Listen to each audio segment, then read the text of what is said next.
Okay, I call this meeting to order. Rich? Thank you, Mr. Well, President. I don't have any. Just the executive session.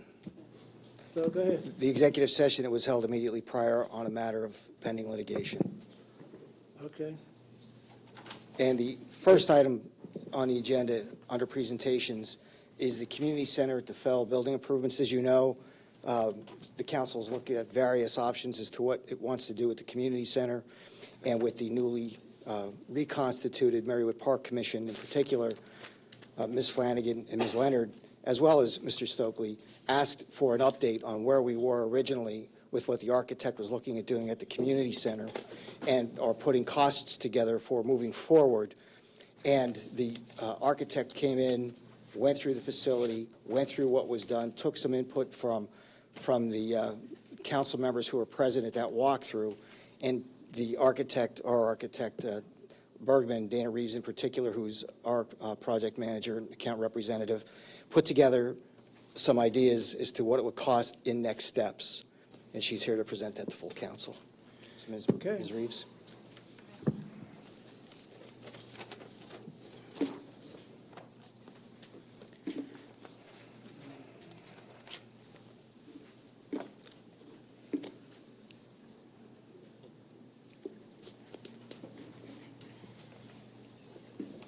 So this was a document that we prepared just to sort of show you the history of everything that's been done in the course of the last year. Here's a brief historical background. I don't need to read the whole thing, but we've met multiple times. We've done multiple walkthroughs with different members of the borough. What we had decided to do was sort of put the project into 3 phases. One was to address the immediate need of the restrooms and lockers and get those updated. The second was to address moving the existing gym equipment in its current location to where the game area is, and do that as phase 2. And then the third would be, if possible, if there's a way to reuse the third or the second story to relocate some of the administrative functions up to the second floor, and then turn the administrative part now into a daycare. So we sort of phased it in 3 ways, as well as there's additional just cosmetic improvements that would want to be done through the rest of the building, which would be part of phase 3. So the first thing that we did was we started with phase 1, and we prepared a schematic set of drawings for the restroom renovation. And that's about as far as we took the project. And we just did schematics. It didn't go into design development or CDs. It's just a design concept. And then we've had a couple other meetings since then talking about different things that we would want to do, but we haven't moved forward. And I think the recommendation that we would have is that we form a group that meets and we do a little programming study and exercise to talk about all the different uses of the center, all the different community groups that need space, what the borough wants, what the visioning is of it, and then come up with a schematic plan and adjacency diagram so that we can really figure out what we want to do here, and then move forward once we have an agreed upon program, move forward with design.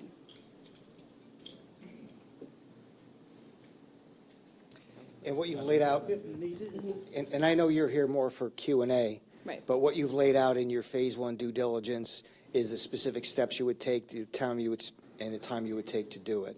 Right. Okay. Yeah, so then I broke down the professional services in this document. I'm not sure if you all have copies of it, into 3 phases. So phase 1 would be due diligence. So what we really need to do is, I think there's drawings available in CAD, but I need to take those drawings and we need to survey the space and make sure it's accurate. We want to do a code study and feasibility study of the second floor, and to really see what we can do there and what it's going to cost you to utilize that space, because the egress right now is not up to code. So what do you really have to do? Is it worth using that space? The second phase would be moving forward, and then, programming would be part of the phase 1 as well. Phase 2 would be schematic design and design development. So then, once we know what we're doing, we really design it, figure out what it's going to look like, and then Phase 3 is construction drawings, where we get a permit drawing set. Talk a little bit about and explain what MEP and MEP engineering is. So MEP is, your building system, so it's mechanical, electrical, and plumbing. So that's a huge part of this renovation, because as we rework spaces, we're going to have to reevaluate the mechanical system especially, and the electrical, so. So you The- did find some plans from the old fit out, the old construction? We you believe find we any of have the old- them, yeah. We As do well? have, we Yeah. do. Okay. Did you find the pool in the back? Yeah, right. No, really, did you? What, did you, I didn't see a pool. should be on those. No. Didn't see a pool. Oh, there is a swimming pool that was, it was drawn on there way Well, back. I was looking, Bob, at the main building. I Oh, didn't okay. try to look at No. the outside. I was looking at floor plans of the interior. So we put hours next to each task. Our contract as the borough's architect is just an hourly contract. And so I just summarized how many hours it would take us to do this entire exercise. And then the way I figured this out is that we're doing the whole project, like we're moving from phase to phase to phase, and that would be most efficient for us and for me to keep my team together. So if we had to break this into small pieces, the hours may go up, because it's gonna take more time every time I have to put different people onto this. So it's most efficient. I think you'd get the best result if we just moved forward in one path than stopping and starting. You got any questions? No, we met with You David, met him? so we've We- met Oh, with okay, her, all yes, we've met with her, so. I think where it lies now That's is good. more, for us to get, What the rest of council wants to Right. do. and Yeah. get moving on So when what you met, With is him? there we anything want that and you, need for it. is there So anything we you can convey share that from? to you. Okay. Excuse me, Colleen, I just- please, I just put it on. Thank you. Welcome to my world. We'll talk better for you. It's on. There we it's on go, now. it's on. Colleen, if you can share with us some of the things from your conversation when you met. So we went through the fellowship house, that one of the main concerns is the restrooms. They do need to be reconfigured to, one, they're not handicap friendly.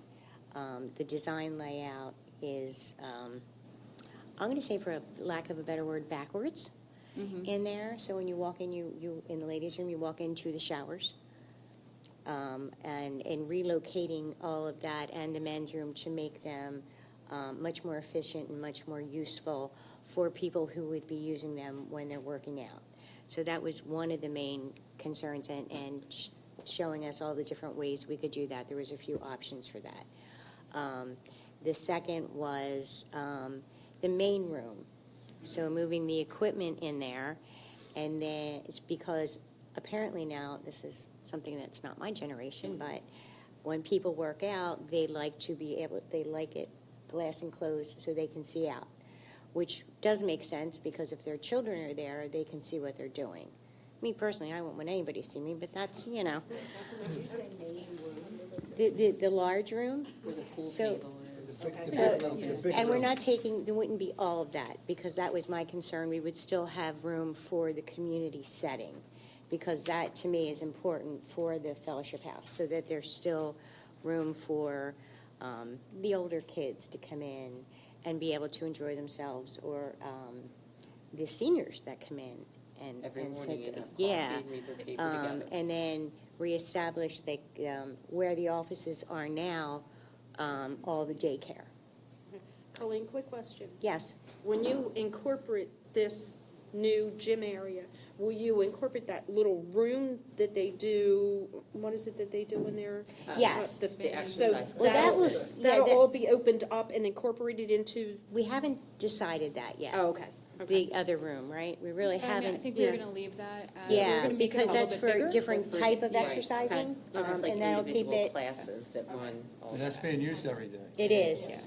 But honestly, that may change once we get into design. Right, so once it's pretty broad what Yeah. we've Would be looked one of at the so far. programs we'd have to look at, saving the space for the classes. The upstairs is also, we have to look into a lot of different things for that.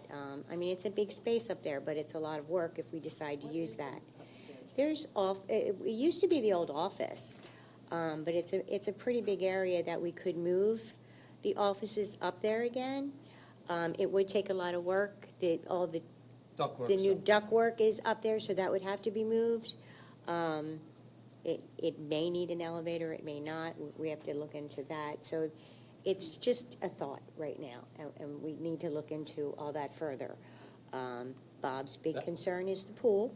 Pool and air conditioning the basketball And the air court, that's conditioning, yes. important. Right.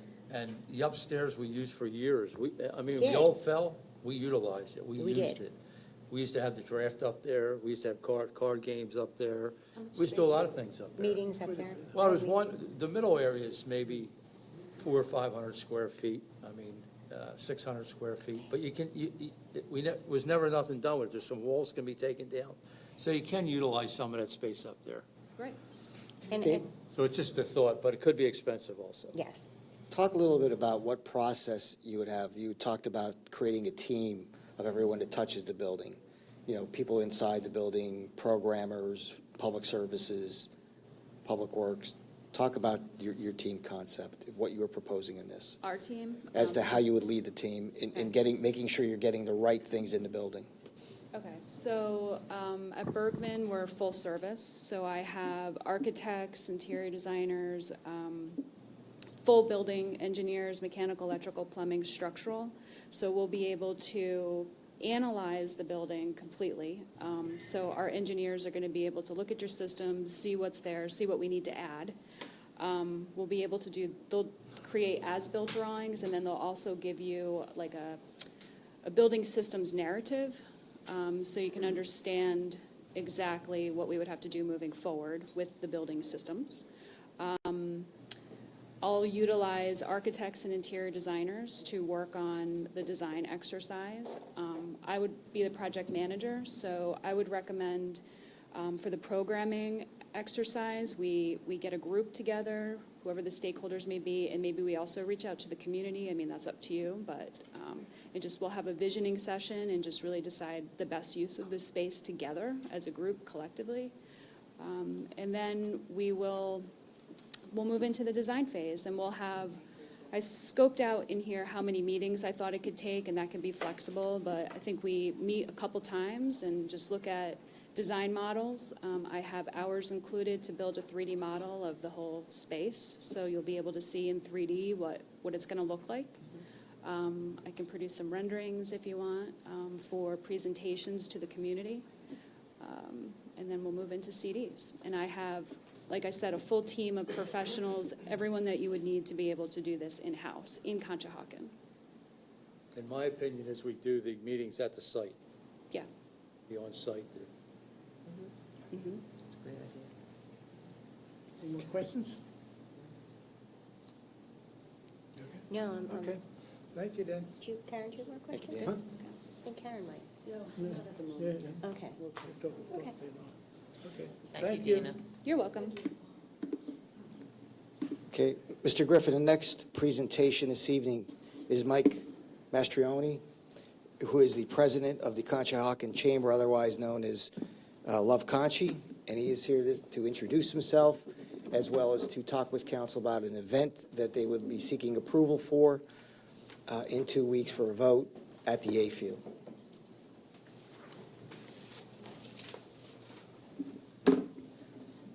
Hello, members of council, Mr. Mayor, Mr. Manfredi, Mr. Savona, Ms. Roper. Thank you for working us a new agenda tonight. As Mr. Manfredi said, I'm Mike Mastriani, the president of Love Conchi.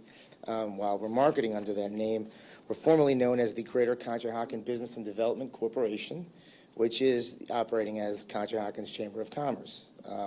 Our mission is to support, encourage, and help develop business opportunities within the borough while building a stronger and lasting relationship with the borough community at large. Our intent tonight, while reaffirming that position within the borough, is to discuss our application for a music festival, which we'd like to host in June this year. You should all have a copy of our Conshohocken Music Festival brief fact sheet, which we provided. Put that up here. Enlarge that just a wee bit. Thank you very much. So in briefly going through this fact sheet, it should be a one-day event, June 24th of this year, with a number of bands. We hope to have this be an annual event that's sponsored by the Chamber. It's inclusive to businesses in the within our membership and other businesses within the borough. This year, we plan on running this from about 2 o'clock in the afternoon to 9, with the main events being the bands that are performing, with also a discussion of having a kids event from sometime maybe late morning, noonish to 1 for an hour, having some people come in, provide instruments and being a little interactive with the children and families in that capacity. We're hoping to have this at the Garthwaite Stadium, the A field, as there are walls there, and it may be a little quieter than any other location within the borough. We're going off of some of the larger events that have been run here over the past. This event is not dissimilar to what the Rotary throws as far as the beer festival. And part of our reason for being this application, or providing this discussion for the application today, is we'd like to have an alcohol component to this event. Entertain the families, entertain local residents as well. And being that it's going to be marketed in very similar events like the Rotary's Beer Fest would be, we expect the attendance to be anywhere from 2,000 to 3,500 people, with all due diligence being applied in planning for this. The acts, it's a diverse group: country, bluegrass, rock, kids music, oldies, tribute bands. Trying to get a nice little blend of all the musical tastes for our surrounding environment. In addition to the music, we'll have a separate kids area. There'll be interactive events for people to sort of be involved, cornhole, other activities.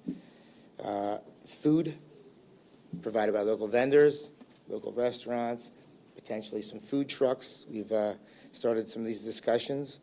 The alcohol component will be licensed through our chamber organization, whereas we'll be able to distribute the beer/wine. Not a very comprehensive alcohol event, very simple design. Again, vendors, we'd like to merchandise some of the things that we have from Love Conchi to support our own chamber, as well as some of our member businesses and local surrounding areas that want to support and sponsor the event. Ticket prices, somewhere between $20 to $30 for an all-day pass for adults. Kids will be at a much reduced cost. We have to figure out some of those specific numbers. And ultimately, we're benefiting our chamber, with which we tried to, we have designs to work with council member at large, or council members, to figure out what community events may make sense, so we can be a more active member of the community. Any questions? Any questions? Is this just a beer and wine event? This is Beer separate and from, wine. this is, I think, separate from the Conshohocken Beer Festival. Right. This is He a, means just beer and wine. Wine, no Oh. hard, no hard No liquor. hard right? no, alcohol. no, not at all. You still, Mike, you still have to get a license for that, right? They said they do. They can move their license up there? They will have, I guess, through the Greater Conshohocken Development Corporation, you're Yes. getting the one-day. We have a chamber's license. Right, the So- chamber license, so they would just need permission from council to conduct the event. And that'll be on the agenda in 2 weeks for a formal vote, along with the Rotary's formal vote. Okay. And that's in September? Rotary's is the second in October, second week in So they're October. far, spaced far Yeah, apart. Yes. yeah. Right. So that's good. So you're saying from 2 to 9, it is kid-friendly? The whole day will be kid-friendly, but, we're not going to, turn anyone away, but, the design of the day families may not want to do this. And our hope is that with a successful event run this year, it's an annual event, if we can make it so that it ends up, we can expand it to other parks even in that same day in future years. We have the ability of a walkable design, between Sutcliffe, the A Field, down Marywood Park, all with, designs to protect the environment and everything going forward, so. So with the $20 or $30 ticket price, that's just admission in there? or is that That's also- admission fees, and that's for supports for the bands, covering the cost for police, insurances, all the required items, stage setup, all that kind of stuff. Again, this is the first time there's been a music festival, again, since maybe early 70s. We remember that. So we're bringing it back, I- You envision the beer and wine being in a controlled area like the garden? You can't leave with the beer? That's up for discussion at the moment. We're considering the idea of people bringing their lawn chairs to listen to the bands and be involved in that capacity, which is already a cordoned off area. I don't know about the ability necessarily on that, but that's something that we might have to discuss if it becomes an issue. I think he means not necessarily where you can drink it, is where you have it. Not where you can drink it, where you're, Oh, absolutely. If it's, there'd be a very, very focused area from where you can procure the alcohol, not absolutely. scattered. No. Do you have the food trucks on the macadam? Yeah, that's where Or they're you gonna put them go. on the field? No, No.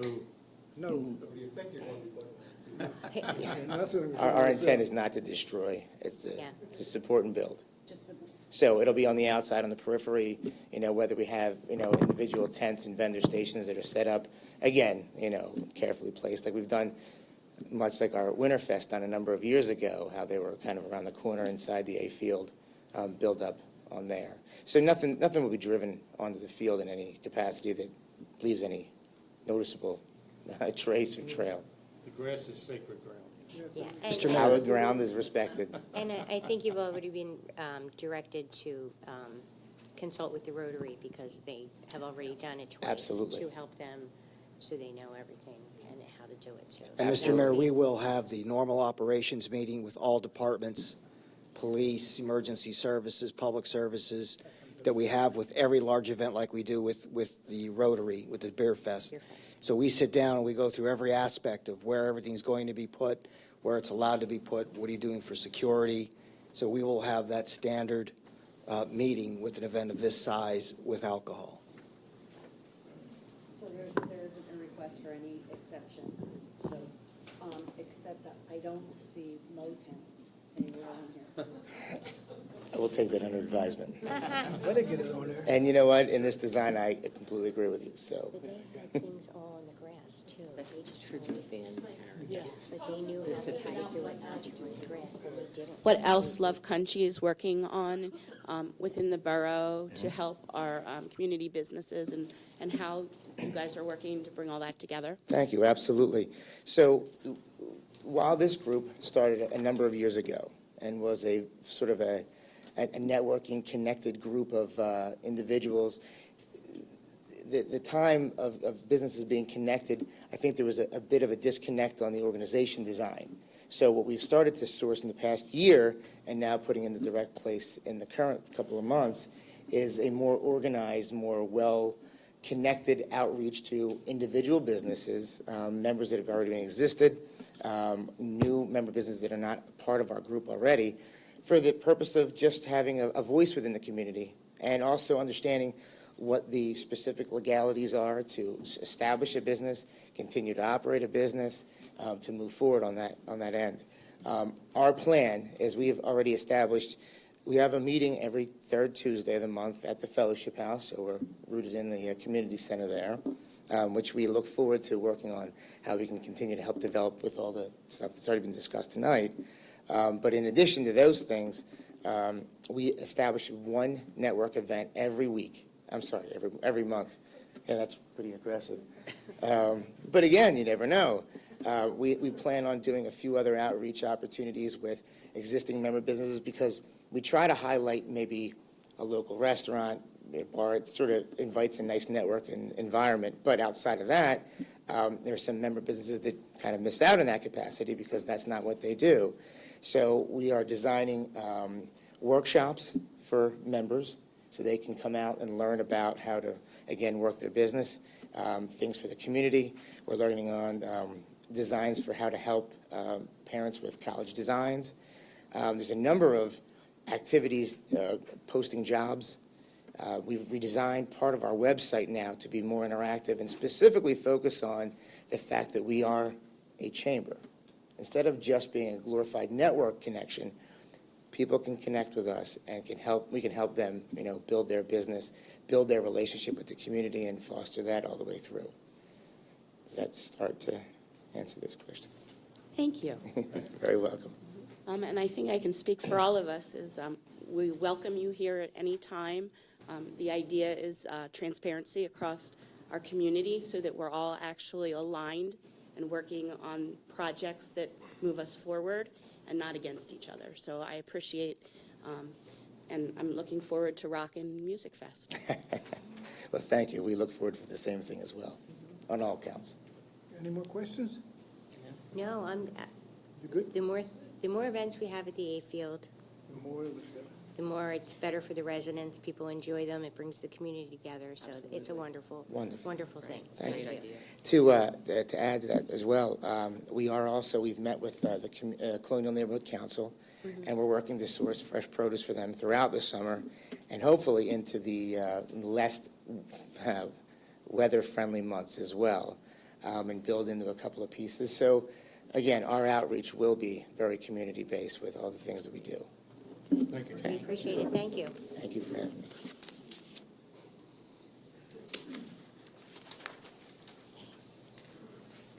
Okay, man, Freddie, carry on. Okay. Mr. Griffin, the next item under new business this evening, but it's unfinished business, is the consider appointing members of the Comprehensive Task Force. And then the follow-up item would be consider appointing a comprehensive plan consultant. Now, while the work sessions typically are not voting meetings, due to calendars, and I won't get into what those calendar issues are, the rules do allow for, under time-sensitive, for votes this evening.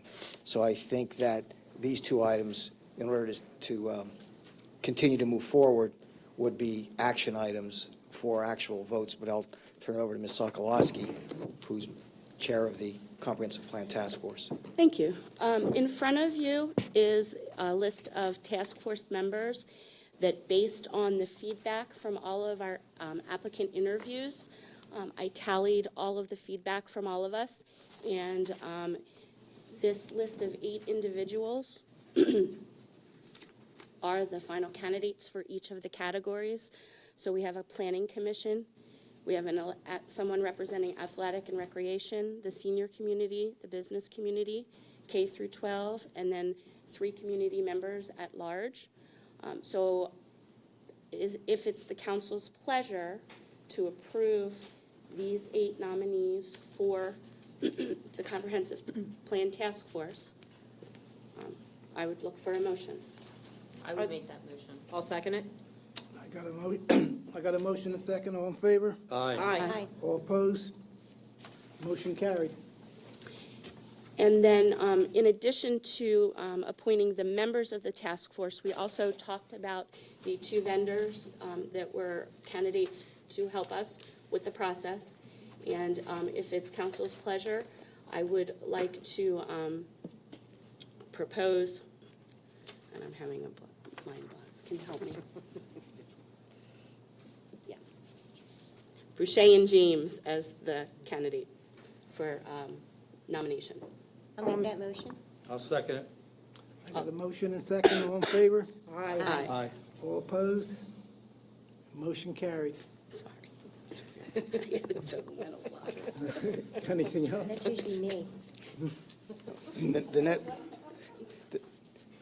The next item on the agenda is to consider award of police uniform bid. I think I saw Sergeant Connor somewhere.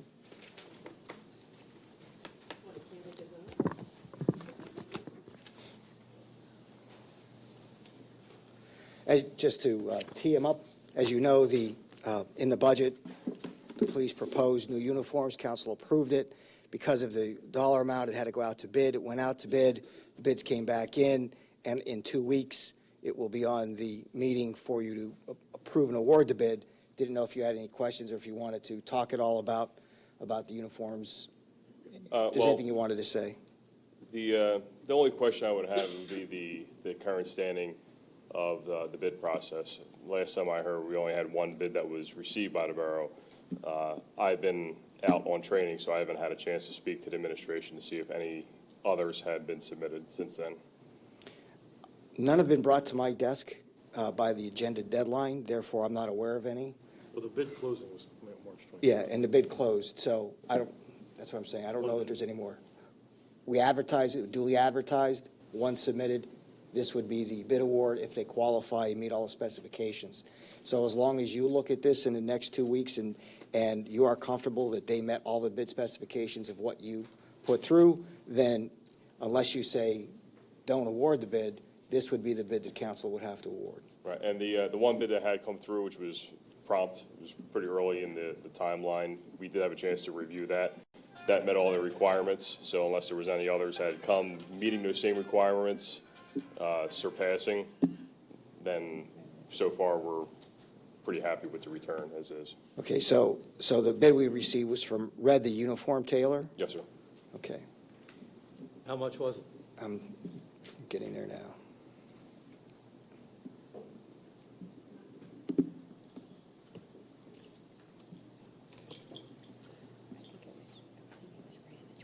It's done on a per item price. Yes, Total it's, contract not to exceed 25,000. Yeah. 25,000? It's Not not to to exceed. Not to exceed it. exceed. Not to exceed. Because it's item by item. I can't find it. Now, Mike, is that for all the officers, or are we doing this in stages? No, it's 100% All fours. completion, right? This is not Okay. phase work. So how many uniforms do each police officer get? It should be 5 Five. complete uniforms, which is 2 seasons, so the short sleeves. The pants are for yeah. throughout the year, but it's 4 sets of shirts, 4 sets of pants, and the accoutrements that would accompany that. So, For full-time and part-time? yes, ma'am.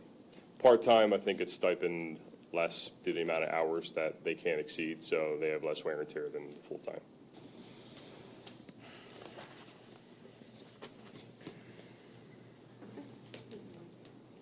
The bid's buried in my Yeah, email, so I don't have it's it in either, its so. oil. I It'll can be look on it the up. agenda in 2 Yeah, weeks. we'll It's the only bid Okay. received. I just wanted him, if you had any questions about the uniforms themselves more than anything. Same color, right? Yes. It's going to actually more accurately reflect our previous uniform, so we're going to carry the gray stripe. It's going to be, the way the pockets are on the exterior here, this was supposed to be a temporary uniform and try it out, and 10 years later, we're still wearing the same one. So it's going back to the previous ones. It'll be a little more business-like and less field-looking. Yeah. So, yeah. Is all the embroidery and bling included in all of this, or is that an additional cost? No, that's 100%. We're not going to ask for anything more on top of that. You have a lot of bling. Cards? Take a look. I'll have to get it. We good? Any more questions? No, Thank you. Thank Thank you, you. Mike. Thank you. Thank you.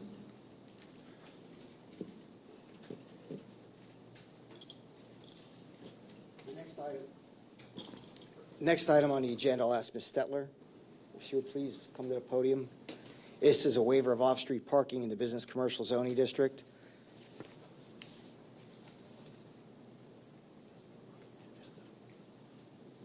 Here it is.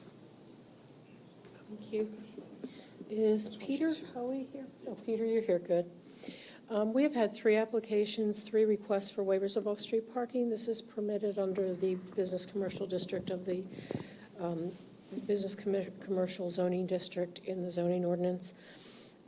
Was realized early on that parking is very, very difficult in the business district, so either we have to have everyone go to zoning and pay very heavy fees to get a waiver because the hardship is there, or council at its discretion can grant a waiver of off-street parking.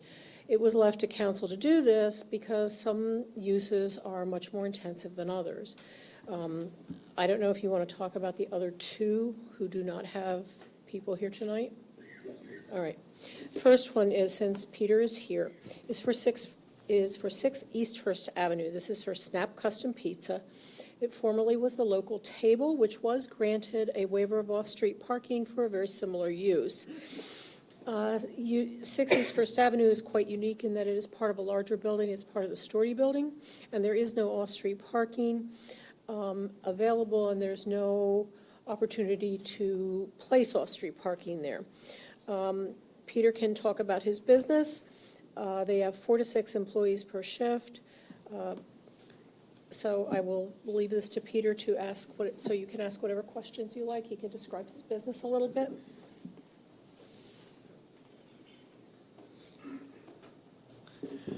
Yeah, I mean, it's probably easier.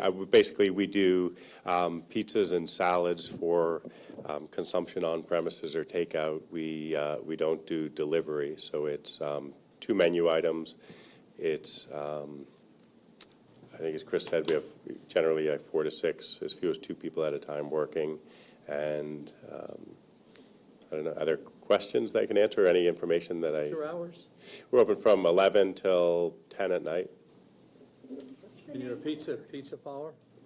Yes, Pizza and salads? just, yeah, pizzas and salads, 2 menu items. How many, It's called Snap Custom Pizza. how many tables and patrons would you serve at the same time? We have, from the, I guess, the building inspector, there's an occupancy load of 49 people on the premises. And so that's dictated by our seating plan, plus the employees. We have less than that amount. Is this your first store, or do you have other stores? We have other stores. So Okay. I have, right in Villanova, Bryn Mawr, we have another restaurant. If I may intervene, there's 2 reasons this is on the agenda for this evening. One, Ms. Stetler's request, because we've had these waivers, and the other is this council has talked many times about parking and off-street parking, and it asked the questions about why do we grant waivers of off-street parking, more globally than just specific to these applications. The hearings specific to these will be held when you vote, and the applications and the other 2 can come in that night. But I thought it was appropriate to have Ms. Stetler present these, so you have real live examples of those issues that are requesting waiver of off-street parking. I thought it would be good for you to ask her any questions you have, because you've asked me numerous times, why do we waive off-street parking?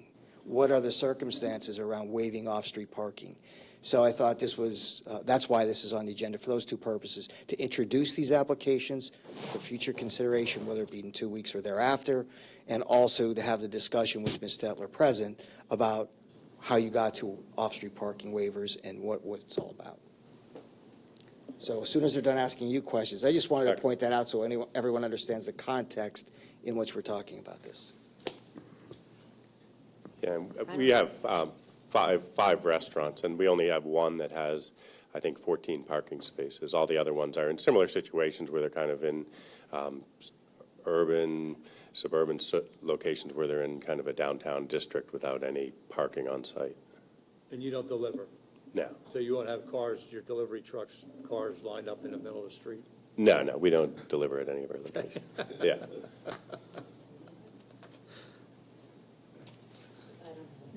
Anybody have any questions? Okay, thanks for your time. Thank you. Thank you. Chris, now with that intro, I know you know this program better than anyone. That question is often asked, especially when they're dealing with parking issues. If you could just give some history. This is an old town, and you have a very vibrant business district. Unfortunately, most of these businesses are on very small lots, and they back up right to a residential district. So there really isn't any opportunity for the type of off-street parking that is required under the zoning ordinance. Restaurants require 50 spaces, 1 space per 50 square foot, gross square foot. Retail spaces require 1 space for every 150 square feet. None of these small businesses can meet that requirement. So the option would be to have them go to the zoning hearing board, which would be the filing fee and escrow fee. They would have to have an attorney. They have a built-in hardship, which would be something that the zoning hearing board would have to consider in granting this, because there is no way to put off-street parking in many of these places. Some of the businesses have one or two spaces behind that are used to, for their employees. Some of them, you also have a business district, which is, a downtown dream really, because you have retail on the first story and you have apartments on the second, and some of the one or two spaces that are associated with the property get used by, at least one would get used by an apartment tenant. When the zoning ordinance was revised in 2001, there was a lot of talk about this, of whether it's worth having people go to the zoning hearing board, where the zoning hearing board in most cases, in almost all cases, would grant the variance for off-street parking. And, it has been suggested that parking requirements be eliminated completely from the business commercial district. However, all businesses are not the same. And it was suggested at the time the ordinance was revised that council be given the opportunity to look at these businesses, decide what kind of an impact they would have on the residential properties behind them, the type of business it is, how intense it is it mostly a walk-in business, do they do a lot of work? And you'll see in the next two situations that we have that these are not high-impact business. Now, if you go back and look at a restaurant business, and particularly in terms of what is now Lucky Dog and used to be Spam's, that was a very intensive use. And the council at that time looked at that very closely. It was the most read transcript of any hearing I've ever had. So looking at the intensity of the use was one reason to give, the waiver was established to give council the opportunity to look at that use, question it, see what other options were available. Was the business owner amenable to doing something to try and address the parking problem? I think you have to look at this. I know that parking is probably the biggest issue here, but you have a very enviable downtown. Your buildings are occupied. The downtown buildings are occupied. You could end up with the option of having vacant storefronts or having a parking problem to some extent. And I'm not saying that we shouldn't make every effort to address the parking problem, but you do want to keep the vibrancy, the walkability, and the mix the mix that you have in your downtown.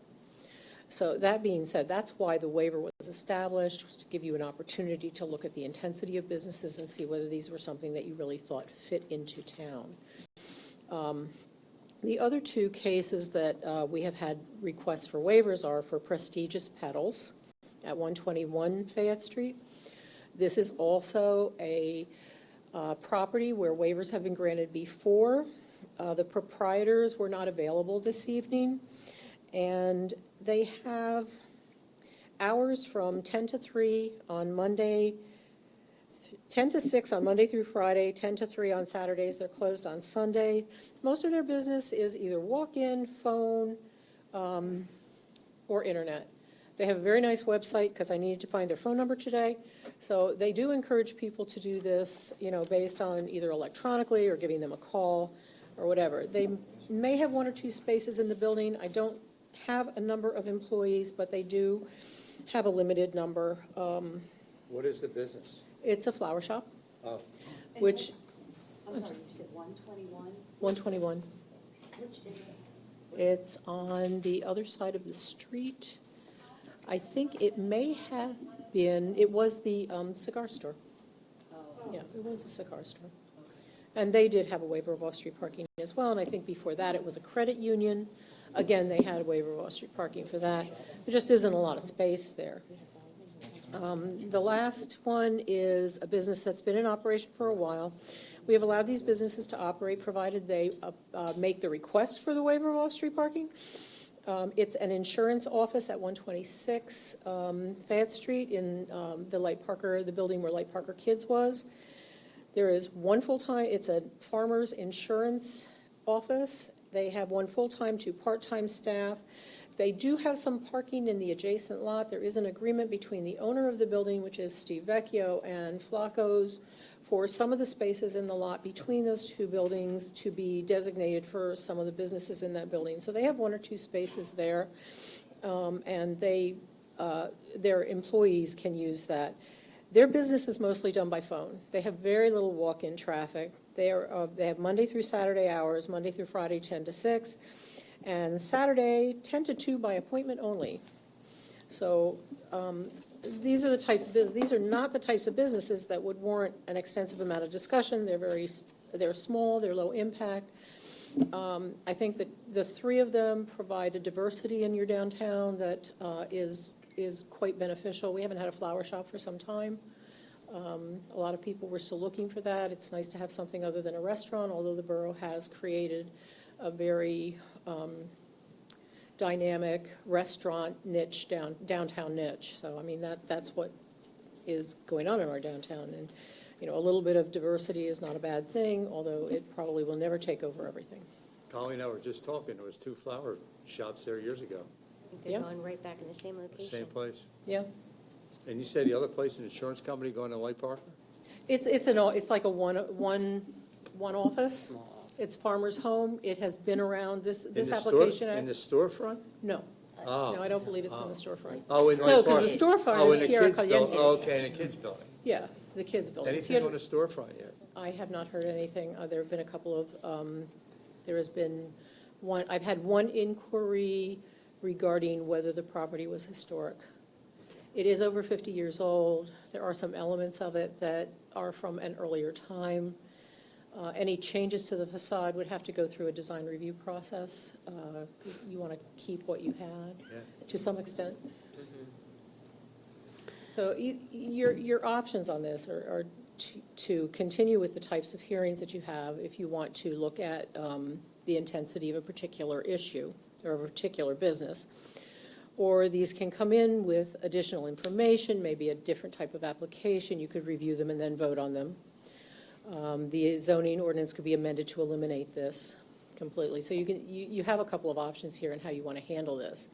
You may not want to eliminate all parking, but again, there's very little that's available within, you know, the first several blocks of Fayette Street where it seems to be most, where you have the biggest concentration of your small storefronts.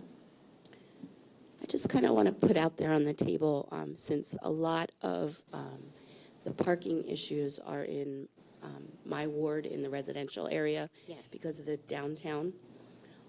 We pay a lot of attention and we are focused on trying to solve our parking issues. But some of the issues are the actual employees of these businesses. So when we talk about, you know, the turnover, cars in and out, we also have to keep in mind that we do have employees that are parking in residential areas that belong to the homeowners. And I'm starting to hear a lot of complaints that there's lengthy parking from, 9 in the morning until 11 at night, taking up the parking for where they live. So we are going to have to build that in our plans as we look at what the solutioning is for our downtown parking. That is true. And there's also parking in their neighborhoods for people who are patronizing businesses. Many of the businesses have made arrangements for the parking deck or other ways of parking, and question becomes how much can they force people to do that? They can look for alternates for their employees, but the issue is the options that are available to them.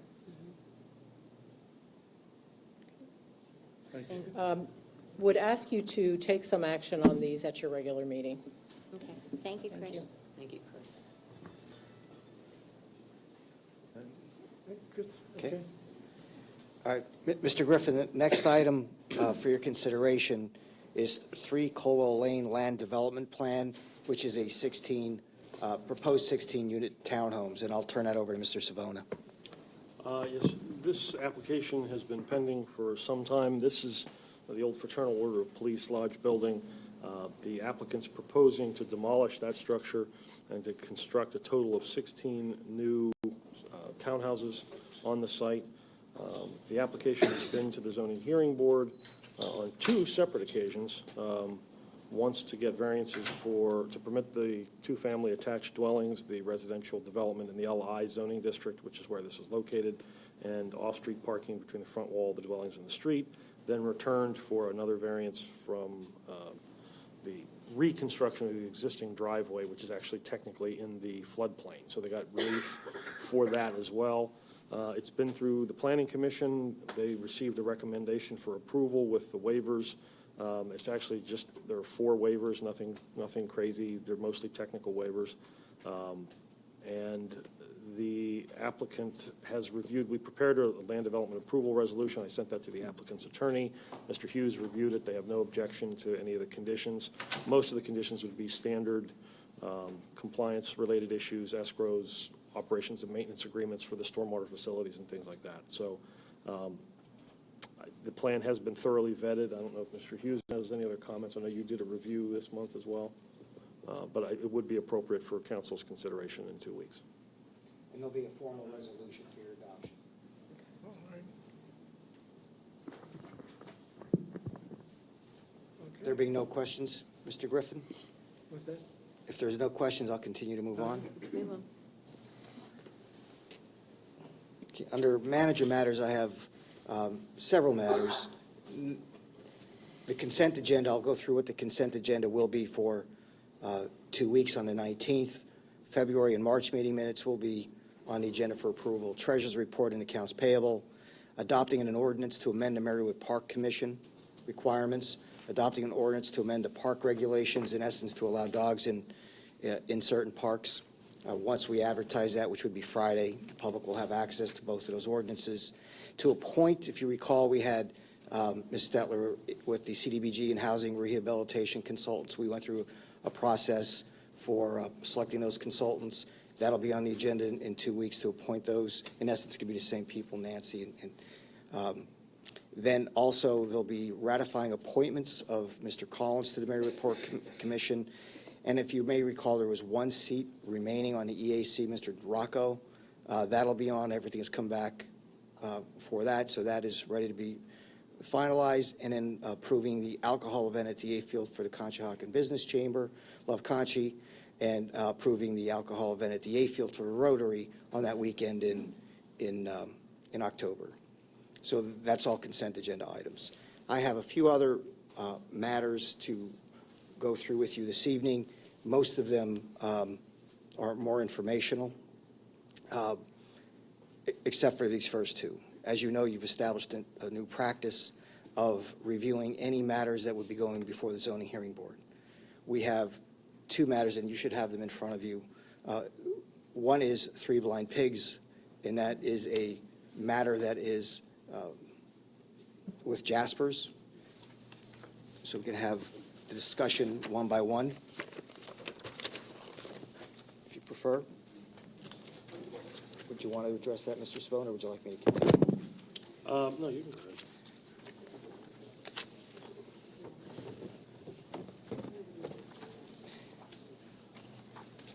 The application filed by the property owner is an application before the Zoning Hearing Board to, in essence, reverse a condition that was on the plans that was approved by the Zoning Hearing Board when that development was first approved. In short, what it, in essence, seeks to do is change where you can't have a bar in the garage to allowing that to occur.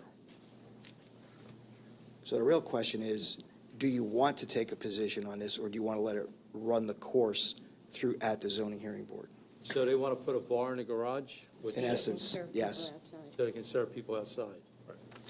They already The serve original people inside. zoning Yeah, they decision. already But serve they have them, to go it's into just the that bar now they inside. wouldn't have to Oh. run through the So restaurant. it'd be more convenient. We're not Yeah. increasing the number of people, It's, but just be more convenient.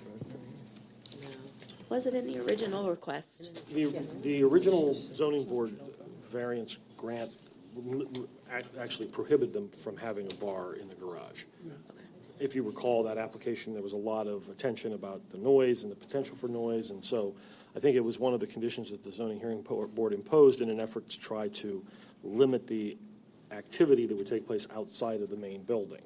So you don't put a bar in the garage, it reduces the likelihood that you'd have noise or spillover that would affect the neighbors. That was in August of 2014. Since that time, they've been up, they've been operating, and what the applicant is suggesting is that it does become a logistical problem where people are already outside, which apparently isn't creating, I don't know if it's creating noises in the neighborhood, but they already are outside on in that area. Then they have to come back into the main building, and shuttling back and forth for the drinks presents some logistical problems. So what they're proposing, and the law does permit them to go back and ask for the zoning hearing board's approval to remove original conditions that were placed on the decision if the applicant can show a change in circumstance. So it would be their burden to go back to the zoning hearing board, show why the circumstances have changed since the condition was originally imposed, and if the board believes that they've established that has in fact occurred, then the board can grant relief, which really would be limited to just eliminating those original conditions. I got a question. Oh, go ahead. So right now, that back area is all seating.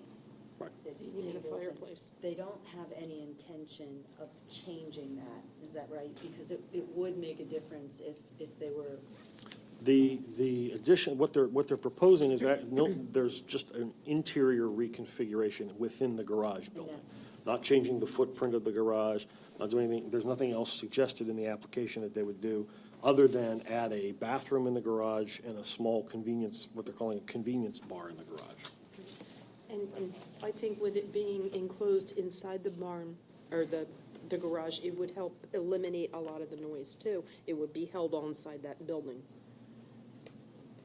It might, is there, maybe the police department, has there been, since that establishment opened, I know there was a lot of concern about when it was being approved. They had a lot of meetings, they had a lot of the neighbors come out. Has the police been going there much for complaints or anything like that? No? No, not along calls. Okay. Do occasionally just like talk to the valet out front, just to Right. see, it's going to let them know that we're there, but it's. Nobody complained about noise or, Sure. okay?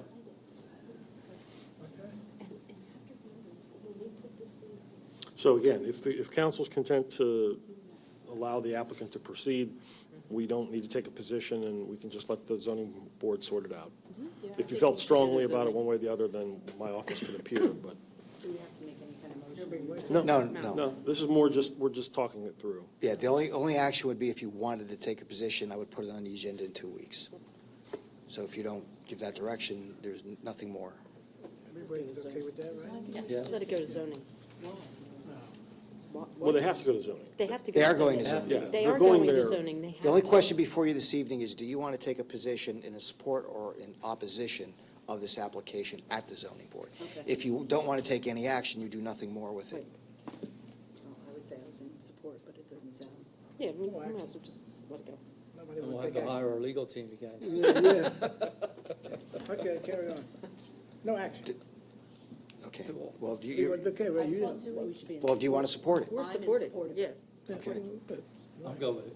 you're going with it. all right, then it'll be on, and you can vote to support the application. When's the hearing, Rich? Next. Is there anybody in the audience that, Is it May 1st? objecting to it? I guess not. First Monday in May. First Monday in May, Paul, is that when it's scheduled? Okay, so we have time.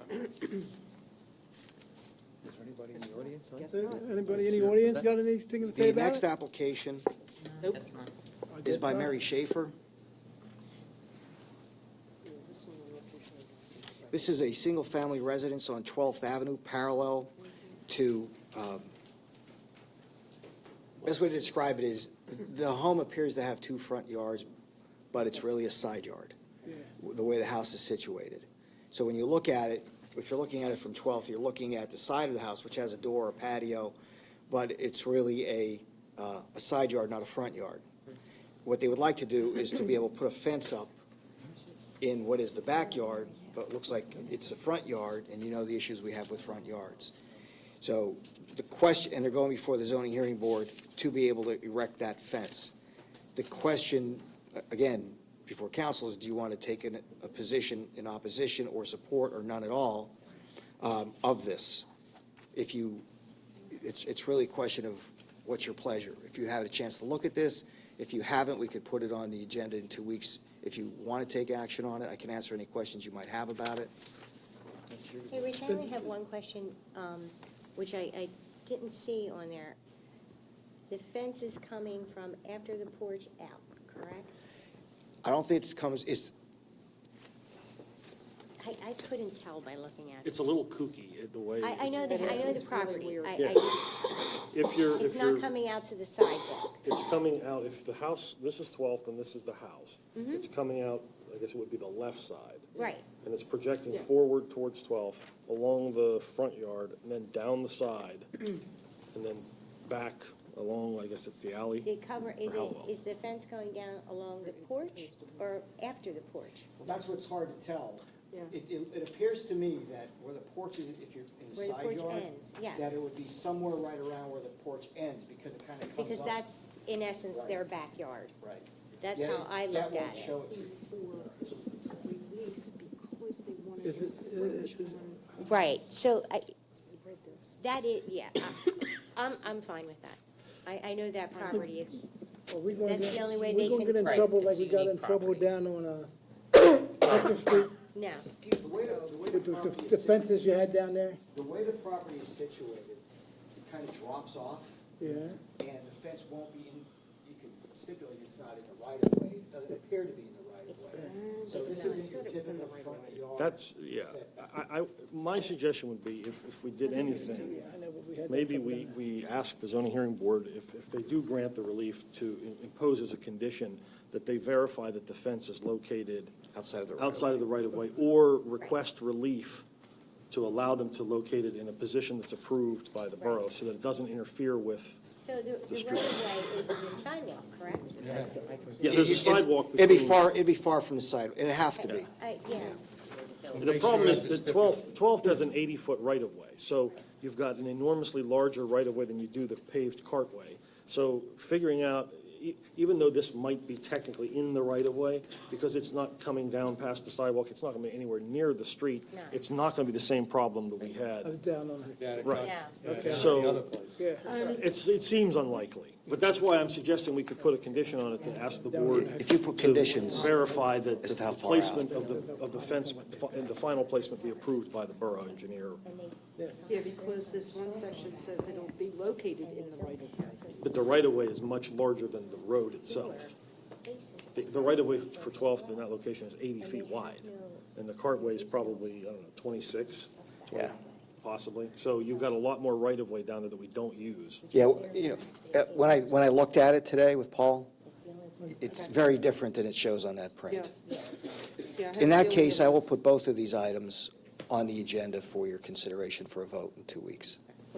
Since there You have was, a problem with it? I There- don't there have were- a there were problem. those- I know the well, there- property, I understand the Okay. logistics. it sounded to me like Ms. Tutino, and I saw other heads shaking on the Jaspers to support it. And it sounds to me like we have to attach conditions to this.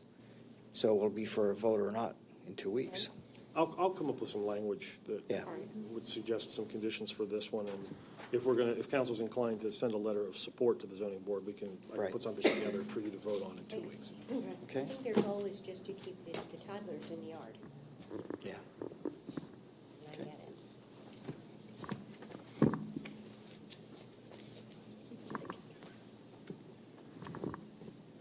Okay, Mr. Tino. The other item that may be an agenda item in 2 weeks, as you know, we had the Equus project. We have an application for traffic signal approval for Fayette and West Elm/East Elm. That came in to us, and there's a resolution that must be adopted. We just received it. We haven't reviewed it. Our traffic engineer has not reviewed it, but we will have to act upon it. So if we are out of time, I may have to send that to you as soon as it's done, and you might have to pass the resolution. It's consistent with the plans that were approved for Equus at that location. So I intend to have Mr. Keaveney at the meeting on the 19th to answer any questions about that, as well as let everyone know what's happening with the CMAQ grants on Fayette. The other item that I have is, Mr. Savona, you all received the Leland appraisal? We did? You did? No? It should be in your Dropbox, I believe. You did. Yeah, it was in the Dropbox. Yes. Mm-hmm. And, but he also just handed to me one that's been, how it's been revised. So I haven't read this yet, and I don't know what the revisions are. All I got a report from the appraiser saying that there was a printing issue in their office, so they revised the appraisal and we should replace those with this version. I couldn't tell what pages were changed, but I think maybe there was one omitted or something, and I'm just not catching it. So I brought Rich the updated copy, just so you guys And we'll could send it to you have that as update. well. The real question, and again, as much discussion this evening as you want to have or not have, is now that we have this appraisal, do you have any direction for the administration on your next steps with Leland Mansion? Can we look at the appraisal first? I didn't know you didn't look at it. Yeah, I didn't so- look at it. I Okay. didn't look at it. Okay, I think we should have a meeting on Yeah. that, talk about it. okay. Like in a second. Huh? Just a meeting with Well- all council. That appraisal, it was sent on 3/7, not recently. It was sent a month ago, right? Is that the Beginning- appraisal you're talking Beginning of about? the month, Last month. last month, yes. Okay.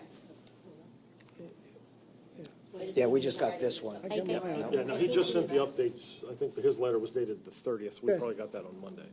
So we'll get a copy of that. I think we need to give everybody time to look at the appraisal, and Appraisal, then we'll yeah. make And plans. then Well, have- just then have a future meeting. agenda, whatever the agenda that is. Yeah, we have to Okay. have a time. Thank you. Work on that. Okay. I got an idea with it. No, you're right. On another presentation, Valley Forge Tourism, once a year, wants to come in the springtime and give a 10-minute presentation and update to the communities as to what they're doing, and they've asked if they can come in, and depending upon the agenda, they will be at the next meeting. The only two other announcements I have is, been talking with Fulton Bank. As you know, Fulton Bank gave us, well, not gave us, but we have two of our loans for this building with them. I've been talking with them about renegotiating those loan terms, given where we are with interest rates before anything else changes. And I think with their desire to have our cash management services, we're going to be able to negotiate, and I don't know if we'll have to do anything more than simply negotiate it, but renegotiate those terms, and I'll have to put a term sheet in front of you for your approval. But I think we'll be able to save anywhere, somewhere in the neighborhood of at least $90,000 just this year alone on, through renegotiating those terms. So I just wanted to give you a heads up. Great. And as soon as I have all the information finalized, I'll send it to you. Go Okay. for it. And then the last thing, she's not in the room. One person is in the room and one person isn't. As you know, communications is a very important thing. What we've been trying to do a lot of communication. And we just received notification that the Pennsylvania State Association of Boroughs, we have won the first place for our newsletter and first place for our website. So Eleanor is a very important cog in the newsletter machine. Kate, who is in the production room, is, Nat works very hard on the website, so it was a statewide contest that we came in first place on both categories. So just wanted to let everyone know that. Fantastic.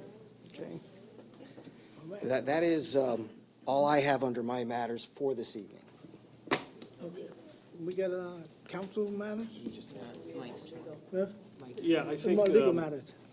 Only So, one matter. I have, Rich has allowed me to have one matter. Rich and I have been discussing, we took a look at the regulations in relation to the farmer's market, which we talked about last month. So we have some provisions in the peddling and soliciting ordinance that talk about a farmer's market district that can be established. We haven't defined it, and we haven't delineated that.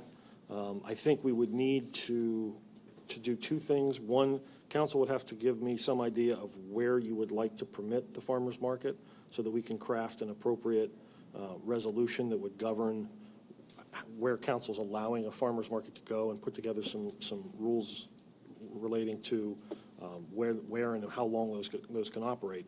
I also think I'll be presenting for your consideration, probably in the May agenda, an amendment to tweak some of those existing regulations in that ordinance, because the ordinance wasn't really designed to accommodate a farmer's market, and the language that's in there is not amenable necessarily to it limits it basically to only products that are grown in Conshohocken. which, you know, No, really, seriously? it's a great thought, but I, you know, Yeah, right. I don't know we raise And 100 enough. years ago, it probably Yeah, served it its was purpose. good. Yeah, and it's limited to plant products and things, so it's a very restrictive sort of base that we start from. So if we're gonna do a more traditional farmer's market, in addition to creating, which we can do by resolution, creating the farmer's market area or what area you're approving for it, I think I also need to loosen the handcuffs a little bit in the ordinance so that we can do a little more creative rulemaking as far as where you want to put it. So that's something we should talk about in terms of where you'd like to permit, what districts are appropriate for that. If there's a specific location, we should have that discussion so that we can put those regulations together and get them in place, hopefully before the summer. Okay.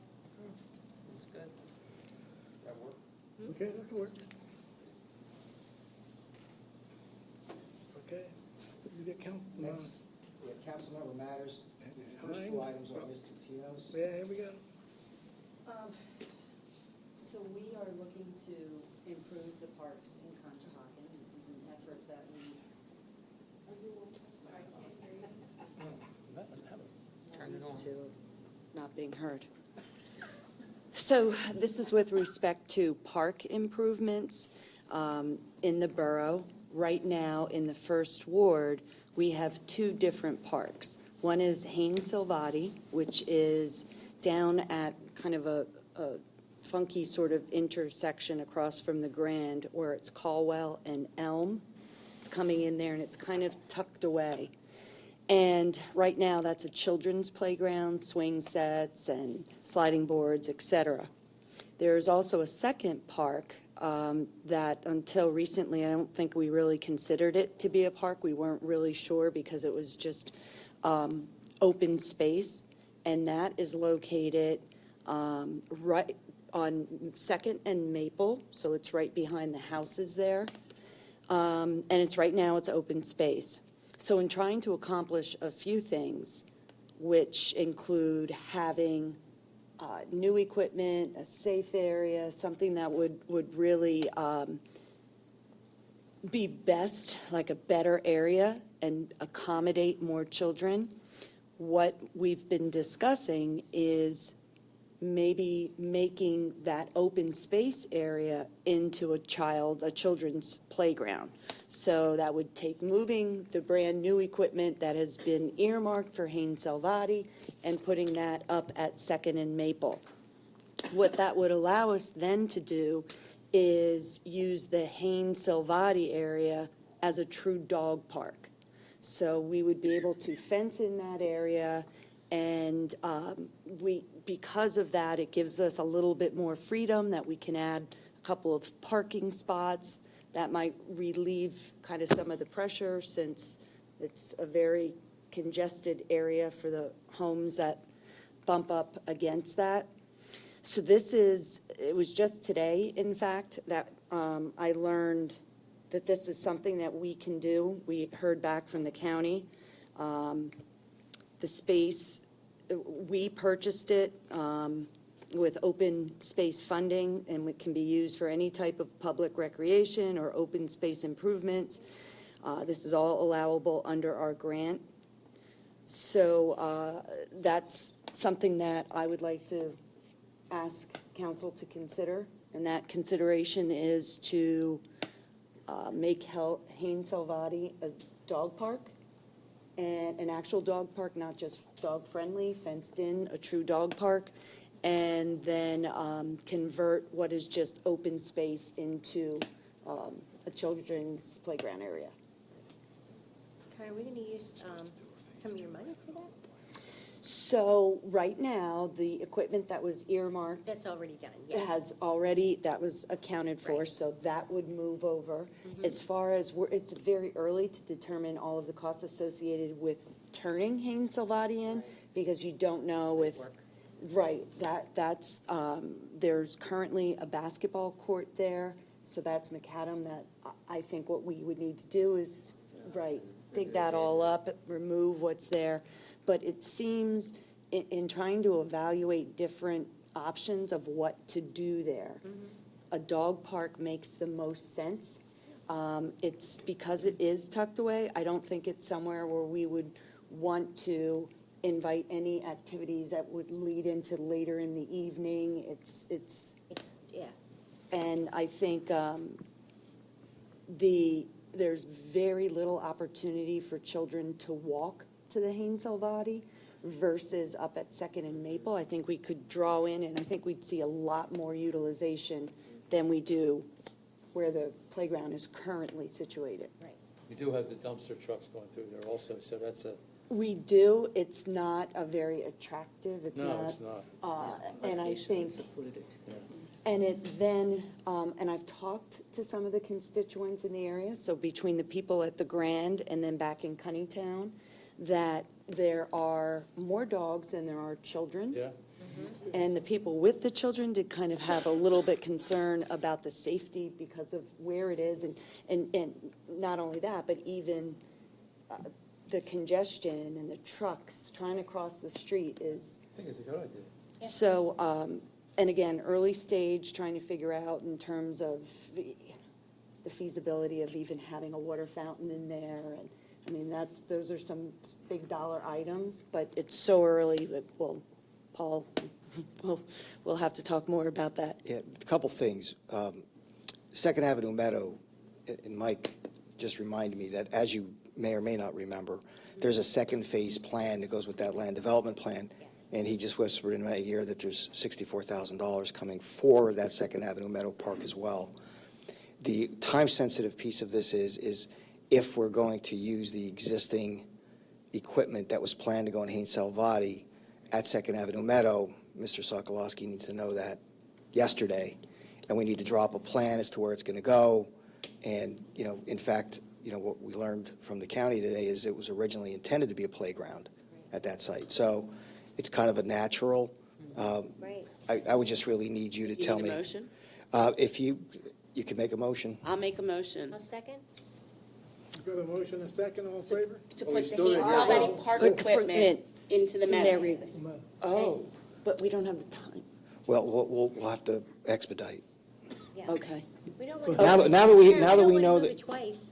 No, I know Yeah. that, but Yeah. I didn't know if initially, because of time constraints, that we would need to consider putting it in Marywood now, and then, okay, all right, well, that's No, great, if I we would can say- do that. I'd say No, let's go that's for the great. meadow. And then, wonderful, and then that money that you're talking about, the 60. So when we approved that land development, it was done in two phases. Phase one were the townhouses, and we deferred our normal fee in lieu of park and recreation space for those units to be used for improvements to the Second Avenue Meadow. And the developer was required to submit a Phase 2 land development plan within 6 months, which I believe we need to call him tomorrow because he hasn't submitted it.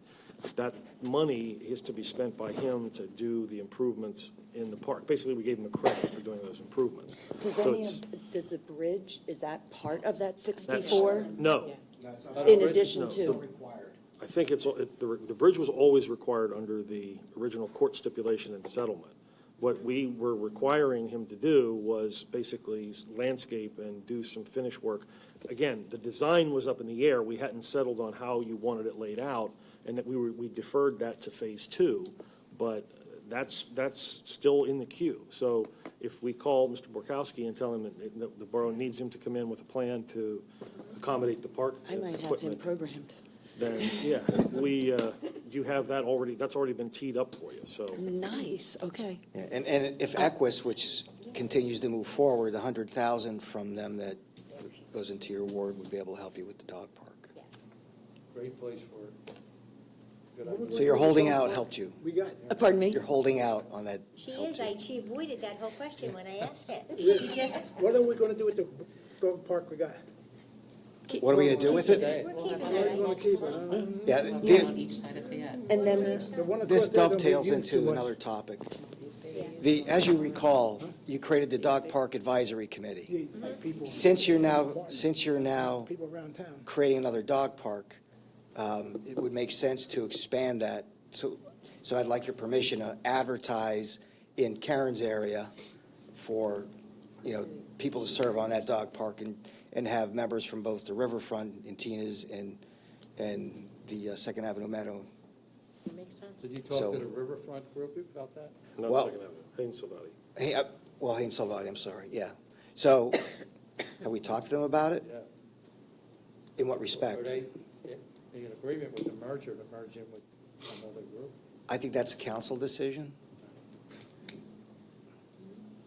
I mean, it's not a matter of merging them, it's just a matter of it's an advisory committee, and if you're gonna have a second dog park, why Right. just have They them? already have established funds and a committee, right? We won't commingle dollars, this is Okay. just the advisory. This Okay. is just the advisory Just to committee take that the will work knowledge with the from- borough, correct, Okay. okay.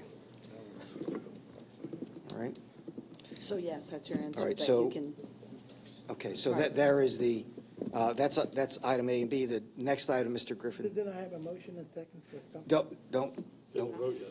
Nope. you did not vote yet? No. On No, we didn't vote. Okay, go ahead. Okay, who- There was a motion and second to put made the a motion? equipment in Second Avenue Meadow, but no vote. Right, all in favor? All in favor? I, All opposed? Motion carries. thank you. Okay. Next item, sir, is Ms. Barton's Sutcliffe Lane Pocket Park. I had several residents contact me regarding, there is a little pocket park situated at Sutcliffe Lane. It cannot be built on, it cannot be changed into anything else but a park. There is a small retaining wall that goes over a culvert to protect it. They would like to see that power washed and maybe have a couple bushes put in front of it to make the park a little more pleasing. And they've asked for a small sign, like the ones in the park, that would say Sutcliffe Lane, Conshohocken, PA, just so people know. They want to feel like they're part of the community, and they don't down there because of where they're situated. And the only other thing that they've asked for is a dog bag holder, so people will clean up after their dogs. They don't want no benches down there? Rich did say that we have 2 benches. It is small, yeah. And we could put those down there for them. You can't And- make it a park unless you have a bench and a tree, you know? Well, it's You're got lots advocating of for trees, trees. Bob? It's got lots of trees, You gotta have a bench, you know, so. You're Ray. And Can I you- just, right, Mike? Ray, can you power wash that? mhm, Okay. and just make it look nice, that's all. Trust me, they really got into it, and we kind of downplayed it a little bit. But we'll still try and make it pleasantly looking for them, Okay. so, Okay, so it's right here. yes. These trees are gone, aren't they? No, all those trees are still there. It's beautiful down there. Needs a bench or two. Okay. Miss Anita? Yes. I want to let you know your trees down there are dying because whoever planted them doesn't obviously know what they're doing because they're putting the dirt up onto the root of the tree and above, and the trees are starting to rot down there. Okay, thanks, we'll check that out. Because Charlie was big into, Yeah. and he knows that, he told me to mention that too, that somebody better look on that because they're putting the dirt up too high and it's actually starting to cause the Okay. trees to rot. All right, thank you. That's how you lost them other ones with the gypsy moths, and they're gonna end up dying down there too because the dirt's piled too high on them. They're not supposed to be like that. Okay, thank you. You should hire him as a professional tree man. So I just need council's approval to go ahead with this so that we can just spruce it up a little for them. All I need is your consent. Yeah, I Okay, agree. Okay. I support it. okay, thank you. How about And what? you got something else there, don't you? Yes, I do. The Montgomery Award, which is done by the PSAB, which is the Pennsylvania State Association of Boroughs. They run this award program every year. There are several different categories. I have chosen the Montgomery Award because of our building and because what we have done here. The award is celebrating their 50 years this year of excellence. It recognizes the best in planning, design, and advocacy within Montgomery County. It promotes the awareness of outstanding design and innovative planning in our communities by awarding successful land development, revitalization, efforts, open space enhancements, environmental sustainability, and transportation improvements. So I've kind of broke it down for us so that people would understand. What we have done is we took the rundown Verizon building and created our Borough building. We made it conveniently located for all our citizens. We used the land efficiently to revitalize the area. We've upgraded the surrounding lands with a water basin to attract wildlife and prevent runoff. There will also be extensive landscaping done in hopefully this month, as soon as we get the pots. And we've placed a green roof on top of our police sally port, which is it in bloom yet? If you want to call it that. And then we provided this space so that employees within the building can either take a bus or a train in order to get to it without using their cars. So I just need council's, approval Again, to if you go forward, just a your consent for the administration to submit. Apply For for the, Yeah. it's the Montgomery County Because, Planning Commission. Yeah, we Montgomery have to Ward. have it in by May 12th. Yeah. And there's a lot of research that we'll need to do and compile before we can actually, Yeah, and this is put a it out community there. affairs event that I've assigned Kate to. poor Kate. And that's all I have. Anybody got anything else? Okay, so with your consent on both of those items, I'll move forward as presented. Okay. Okay. You councilman got anything else? I got one thing. Yo, where my engineer at? Down at the train station, going into Navy down there, they messed up the road down there now. They're getting all kind of holes and stuff in there, getting flooded out. He want to know if you can call that engineer and tell him if they're going to do something with that road. I just got a parking ticket down there. Sorry, when you say they, you're referring to the contractors at 51 Washington Street? The contractor. Yeah, okay, yeah, we'll look into it. Yeah, because they took up the blacktop and put down Yeah. modified, and the last couple of rains it's washed out. Still kind of holes and everything in it. Paul, what are they doing in 51? Huh? They don't have, they're still dealing with environmental issues, so they still don't have permits for the full building project, and they still don't have land development plan signed off on. They were issued a demolition permit to get into some things down there, and then they kind of got into a little bit of a mess, so I'll go down there and check it out, and Yeah. talk to their superintendent about what they're doing. Yeah, okay. So they're still actively doing excavation on the site, or what are they doing? What they're doing right now, I Nothing. don't know. They're not permitted to Could do be doing anything when there's anything. no escrow. Right. And if they're damaging borough roads, that's. Well, a problem. they posted escrow under the demolition, but not for constructing anything. Right. No, not for any improvements. And I don't really know what's going on with the project in general, by the I Rosen. don't think they know what's I going on. do. We're hung up. Yeah. We've been negotiating the same development agreement for a year. And they aren't making any moves to move it forward, which is what surprises me. You're telling me that there's activity on the site, because there Right. shouldn't be. It's clearly not constructive activity, but it's activity, so. So check it out. Yeah. And if it's something that's not, they don't have a permit for, then they need to stop. Right. All right, we'll go down and take a look at it. Okay. Okay. Have any public comment? The mayor. Oh, the mayor. Oh, I think you have anything there. No, just a question, if Ray could give us maybe a quick 30-second update on Sutcliffe. What nice weather, the families are starting to drift over, and obviously we're in a state of construction. Tentatively, May 1st is when the park equipment will go in. If it takes 5 to 7 days to get the park equipment in, poured in place will go in directly after that, the following week.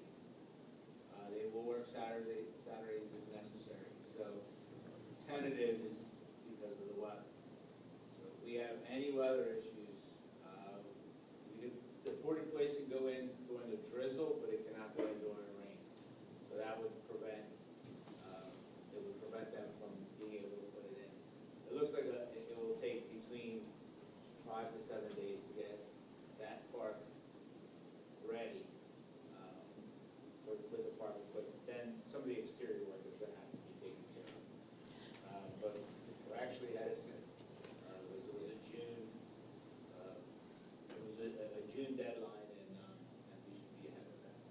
Good, thank you.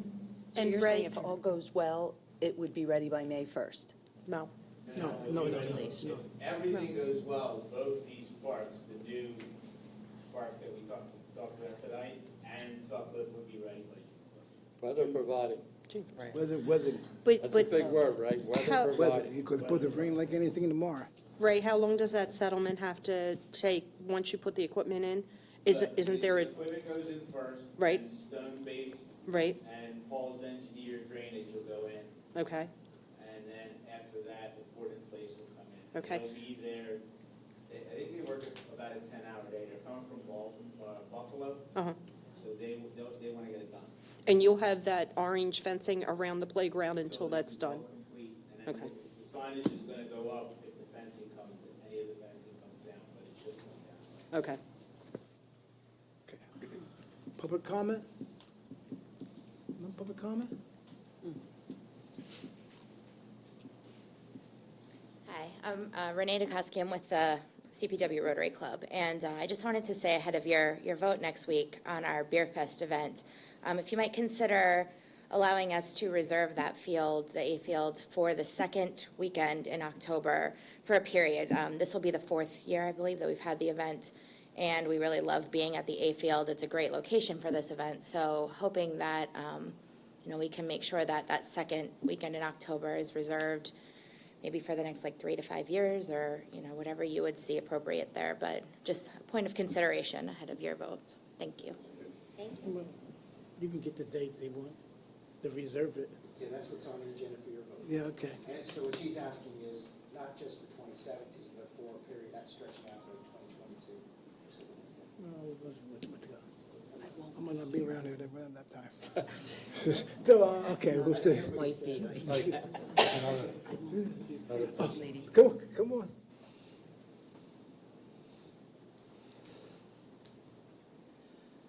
Hi, my name is Jennifer Cryer. I'm one of the board of directors for the Conshohocken Youth Football Association. In regards to the request from the Rotary Club, as we all know, that field is primarily used for the Bears football team. That is the home field. With the renovations that were done to the B field years ago, with the addition of the tree line and the playground, the B field is no longer it's no longer a regulation football field. It does not have the 100 yards and the runoff area. Our schedule starts the middle of September and goes till right around Thanksgiving. We never know what the schedule is for our home games. We will certainly, and like we did last year, we will put in a request to not have home games scheduled that weekend. But if we could just work in conjunction with the Rotary Club to maybe have it tentative, like if we have a home game this weekend, we know we will not have one the following weekend as soon as our schedule is out. Last year, the amount of money that the Rotary Club donated to us, we still put out more in fees for having to move our home games that day. We've gotten fines, we have ref fees, we have medical fees, and then we have to pay to use another facility's field because we could not have it as the KSL scheduled. So we want to work with the Rotary Club. Obviously, everyone in this town wants to share that field, and I think it's a great idea. It's just keeping in mind that, it is a youth organization that is not rich with money because it depends on, most of the registration money that comes in, and it's a huge cost to have to move an entire day full of games. They were willing, the Keystone State League was willing to move our home games to a Sunday, which was the day after the Beer Fest. But my understanding was that the A field could not have been cleaned up in time for those games, and that's why they all had to be moved. I'm just asking for some consideration before we set those dates in stone. If they could be willing, if it's not this weekend, if they could be willing to move it to the following weekend or the previous weekend.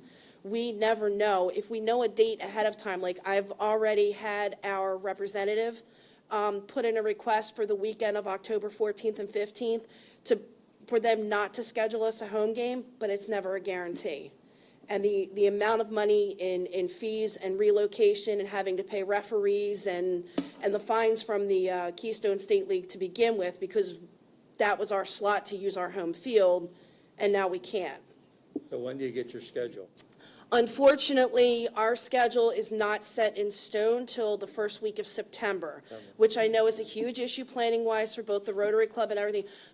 We are trying to get, at least for that weekend, we are trying to get them by next month, which our meeting, actually our meeting is Monday night, this coming Monday. We are trying to at least try to get them set in stone because we're telling them we need to work with our borough. You know, we need to work with it. I would like to contact them and speak to them directly about it. I can give you I can give you that information. I would be more than happy to do that. Yeah, because if we can at least get set in stone that they won't issue us a home game on that weekend, then there's no reason to have this conversation, but we are trying as well. But, you know, it was a huge cost to the organization last year.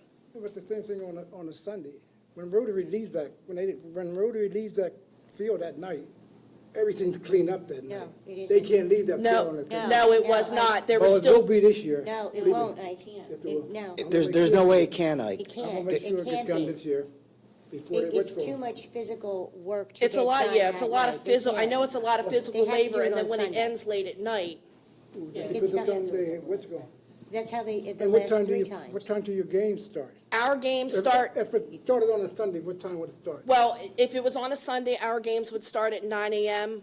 Regulation games on Saturday start at 8 a.m., with our last game being at 6 p.m. It's usually every 2 hours until 6 p.m. You gotta work with them in the Rotary. But Get their schedule and work with them. I think it really becomes, it's Fair- it's unfortunate that fairly they simple. released the If- schedule so late. so if, I'm just at a loss that a league that size, that other teams don't have dates that they have to have blocked in other municipalities. Well, I can tell you, I've been with the organization for this is my 22nd year of being a member with the Conshohocken Bears as an adult. There are other teams where their fields are baseball and football. They're only sports related. Mount Airy, Upper Dublin's completely different because that's. I understand that. So all the years that the Golden Bears played, as did the high schools, they had to accommodate that, and they did. I'm not We're not. I getting mean, it. we're not. Right. Again, So us as the Bears. that's why I would like to call. Yeah, that's fine. I will give you Okay. that information. Thank you. Okay, thank you. That will help. okay, nothing more? Any more public comment? No more from council? Good.